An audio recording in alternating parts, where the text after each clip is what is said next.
Baker Botts LLP provides podcasts for educational purposes only. They are not legal advice. This communication may constitute attorney advertising.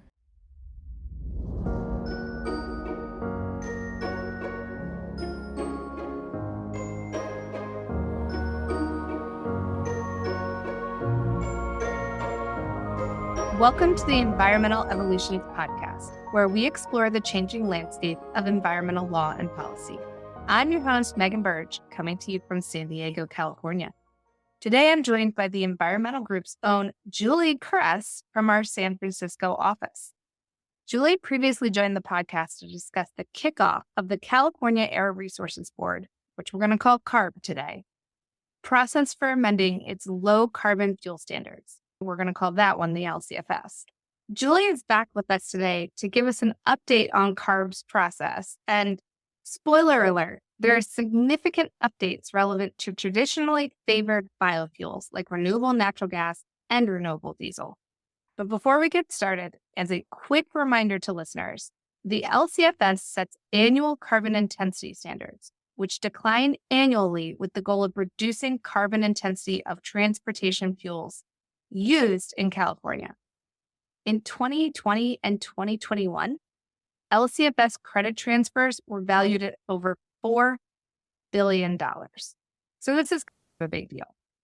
For a more detailed level set on the LCFS, please listen in to Julie's prior podcast, Changes Are Coming to the California LCFS. And while you're there, you could also hear Julie on California 101. Julie, thank you for joining us today and for coming back on the podcast. Thank you for having me, Megan. I'm happy to be here. All right, Julie, let's get started. What has happened since our last podcast episode?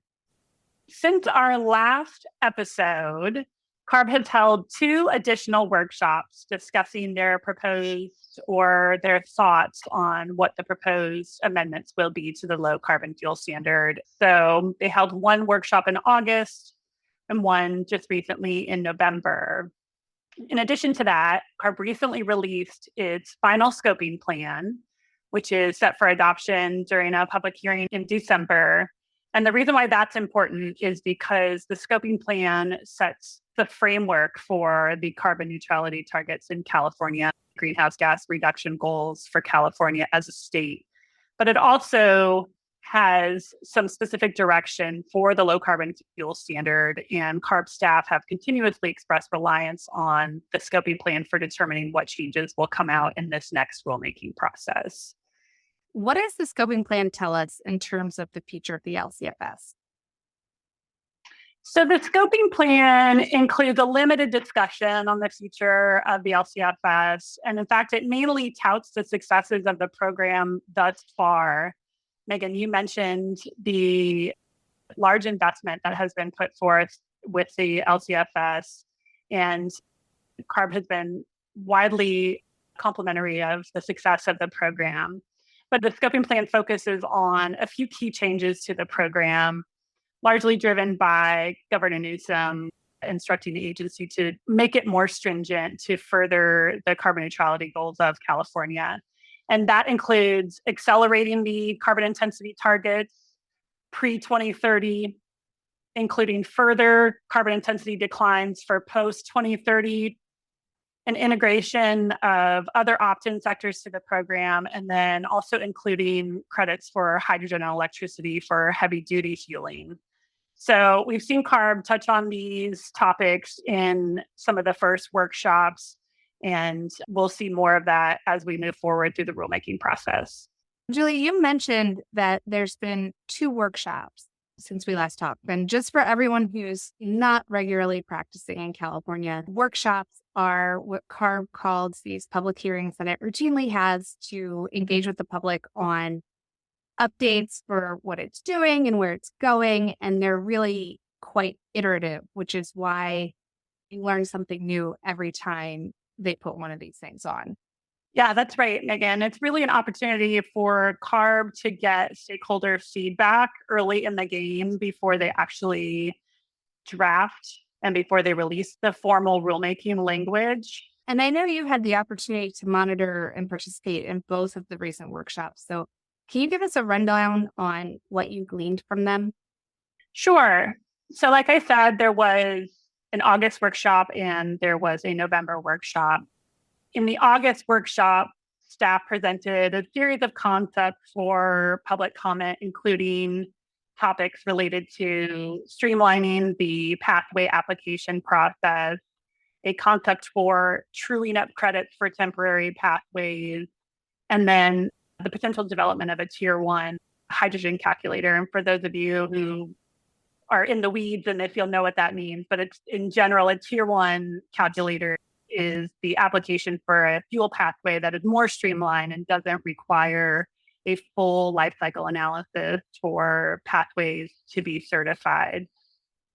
And there were other implementation changes, including emission factor updates and verification updates. And a lot of those discussion items for that workshop in August got into the weeds of the program, but there's a couple that I thought were particularly interesting. The first being the credit true-up that I mentioned. In 2018, CARB proposed and adopted new language that prohibited retroactive credit generation. What that meant was that if you discovered that your actual CI for your operation was less than what your fuel pathway certified CI was, you would think that would generate more credits, but the revised language wouldn't allow you to retroactively generate credits, even though the emission reduction benefits were actually there. And so what CARB is proposing with these new amendments is to provide a true-up mechanism for the use in the temporary pathway process. But during the workshop, there were stakeholders that proposed a wider reach for that true-up concept so that all pathway holders could take advantage of it. And CARB seemed amenable to considering that concept. So that would enhance and further incentivize the enhancement of production processes so that you can further lower your CI score based off your operational CI and be able to generate credits for periods of high performance or otherwise where your CI may be lower than originally anticipated during the original certification process, and you would be able to generate credits during that process. Moving on to the November workshop. The November workshop was very interesting in that I think we learned a lot more for where CARB is anticipating it's going to go. They presented several modeling scenarios indicating what CARB anticipates will be in its ultimate proposal. First being the CI targets. So CARB proposed 3 modeling scenarios, all of which model a 90% carbon intensity reduction by 2045. But where they differ in the 3 scenarios is the speed in which those reductions come between now and 2030. So one of the scenarios models a 25% reduction in CI by 2030. And just to level set, the current regulation is set at a 20% reduction in CI by 2030. So the first scenario is 25%. The second percent is 30% by 2030. And then the third modeling scenario would see a 35% reduction in CI by 2030. That's a 15% increase. That's not nothing. In less than a decade. Pretty significant, yes. And so they acknowledge that it's pretty aggressive and would require a lot of things coming together for that to happen. We'll see what the modeling turns up and where they actually go. So there are some key assumptions that play into the modeling that CARB plans to conduct for these amendments, some of which send some striking market signals just by their mention at the workshop. I'm talking about modeling assumptions based off of restrictions on credit generation for crop-based fuel and biomethane. Wow, Julie, that's really striking considering that these 2 fuel sources have been really at the heart of some of the major climate policies put forward by California and EPA. Yeah, Megan, that's exactly right. Let's just dive in a little bit on those 2. Okay, so with biomethane crediting, this is a big one and one which has already generated widespread attention. The biomethane, or renewable natural gas, produces the lowest CI scores in the program, which means that these projects are significant drivers of investment. And that's why CARB's recent proposals at the workshop have generated a lot of attention. So at the last workshop in November, CARB floated a concept of phasing out biomethane crediting.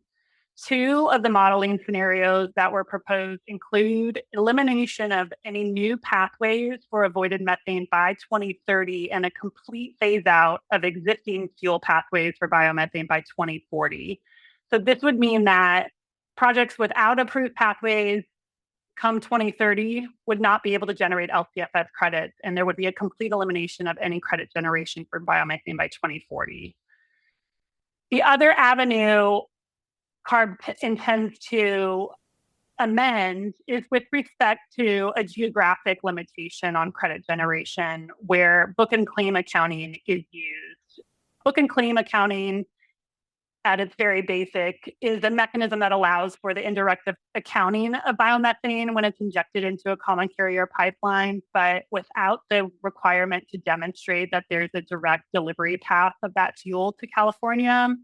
CARB is proposing to restrict the use of book and claim for RNG. And that would mean that starting in 2025, book and claim for RNG used as a transportation fuel would be limited to projects that currently supply California through a Western natural gas network, which is what CARB has expressed it at, even though that term is not defined. Then by 2030, a potential limitation on landfill gas book and claim to only be allowed to be used if it's used for the production of hydrogen.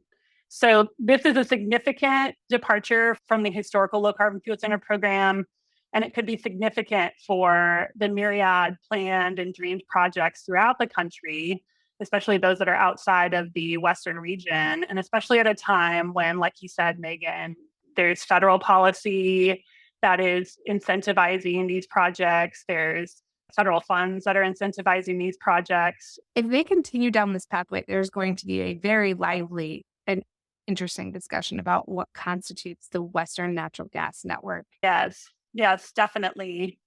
And the other big change that I wanted to mention is a potential limitation on credit generation for crop-based fuels. During the most recent workshop, CARB signaled that it would be proposing limiting credit generation for crop-based fuels. This would be diesel fuels produced from virgin oils, including soybean oil, corn oil, canola oil, and white grape. So two of the scenarios model limiting that credit generation, and the third scenario would keep things as the status quo. So currently, those types of fuels, like renewable diesel, are not subject to credit generation limitations under the low carbon fuel standard, but the two scenarios that are going to be modeled would limit those. And then the other two things I wanted to mention that came out in the November workshop in terms of assumptions for the modeling include medium and heavy duty infrastructure crediting. So the scoping plan has directed or suggests that there will be provisions related to the medium and heavy duty vehicle infrastructure crediting, and CARB is modeling three scenarios, two of which would limit the total infrastructure crediting pool.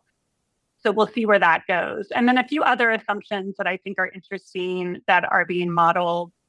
First, one related to forklifts. We discussed this at the last workshop. CARB seems to be signaling that they're going to completely eliminate credit generation for electric forklifts. Another is that fossil fuel jet fuel will be considered a deficit generating fuel. We also discussed that last time, but CARB seems to be signaling that that is in the books, as all three modeling scenarios say that fossil jet will be a deficit generating fuel.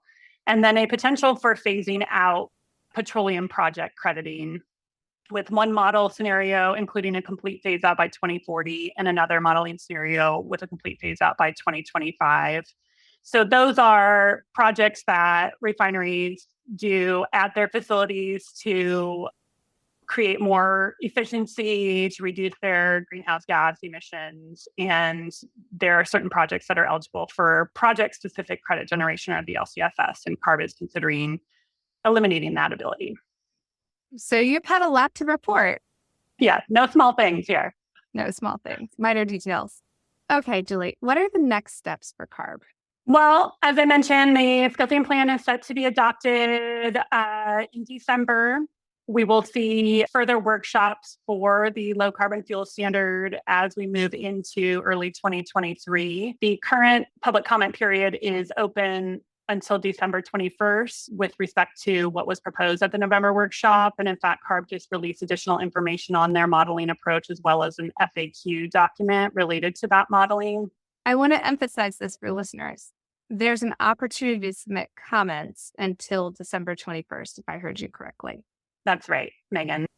The original deadline was December 9th, and then they released more documentation and information. And so they extended that comment period to December 21st. So if you want to weigh in, now's the time. Exactly. And beyond that, we will wait to hear from CARB as to the next public workshops likely to come in early 2023 with a formal rulemaking proposal coming out sometime later in 2023. And I'm sure we'll have you back to talk about those. Julie, thank you so very much for joining me today.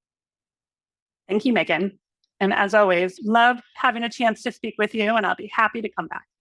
You say that, but little do you know that I actually prepared a pop quiz for you. Yes, because it's the holiday spirit. This is being recorded pretty close to the upcoming holidays. So I thought that instead of asking you for a practical tip today, I would actually ask you to take a stab at answering a California Christmas question. So here's what we've got. The Grove Christmas tree is lit every year at the Grove in Los Angeles, California. And in 2002, it was the tallest Christmas tree in the Los Angeles area and attracted about 90,000 visitors, so I hear. Julie, how tall is the Grove Christmas tree? 75 feet, 95 feet, or 100 feet? Oh, I love the multiple choice. Thank you so much. I'm going to go up the middle with 95 feet. So close. Very good choice. But it is approximately 100 feet tall. And apparently that is taller than the Christmas tree at Rockefeller Center. East Coast representing. All right, Julie, thank you again. For listeners, for more information on the LCFS workshops, our episode notes include a link to CARB's site, as well as Julie's contact information. With that, I'm Megan Burge, wishing everyone a safe and happy holiday. Thank you for spending time. Thank you for listening to this BakerBots podcast. For more information on BakerBots practices, please visit us at bakerbots.com. For over 180 years, through 13 offices in 9 countries, BakerBots has the experience, knowledge, and people to solve our clients' most significant legal issues. This presentation is provided by BakerBots LLP for educational and informational purposes only. It is not legal advice. Under the rules of certain jurisdictions, this communication may constitute attorney advertising.